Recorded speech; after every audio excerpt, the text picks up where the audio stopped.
కోరేడి ప్రభావిత గ్రామాల్లో తండాలో సురక్షితమైన తాగునీరు అందించడమే తమ లక్ష్యమన్నారు టీడీపీ నేత కొలికిపూడి శ్రీనివాసరావు.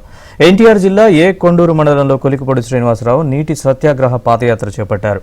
కొలికిపూడి పాదయాత్రతో దిగొచ్చిన సర్కారు హుటాహుటిన ట్యాంకర్ల ద్వారా ఉదయం దీప్లా తండావాసులకు మంచినీరు అందించింది. రాబోయేది టీడీపీ ప్రభుత్వమేనని, కొండూరు మండలంలోని అన్ని తండాల్లో మంచినీటి కొరత లేకుండా చేస్తామని తెలిపారు.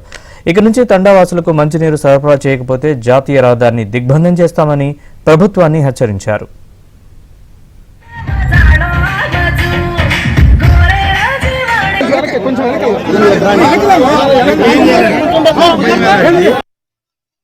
మొత్తం తిరువూరు నియోజకవర్గంలో నీటి సమస్య పరిష్కరించడానికి మేము మొట్టమొదటి ప్రాధాన్యత ఇస్తున్నాము.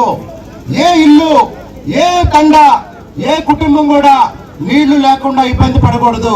ఈ గ్రామాల ప్రజలందరికీ నేను చెప్పేది ఒకటే, 17-18 రోజులు నీళ్ళు ఇవ్వకపోయినా ఎంతో ఓపికగా మీరు బాధలు పడుతూ ఫ్లోరైడ్ నీళ్లు తాగుతూ, మురికి నీళ్లు తాగుతూ, ఆ నీళ్లతో వ్యాధులైనా, కిడ్నీ సమస్యలు వచ్చినా ఇబ్బందులు పడుతూ ఇన్ని సమస్యలు అనుభవిస్తున్న మీరు దయచేసి ఈసారి నీళ్లు ఆపినప్పుడు ఎప్పుడు పిలిస్తే అప్పుడు బయటకు రండి. ఒక్క పూట కూడా గ్యాప్ లేకుండా నీళ్లు ఇచ్చే ఏర్పాటు మనందరం చేసుకుందాం.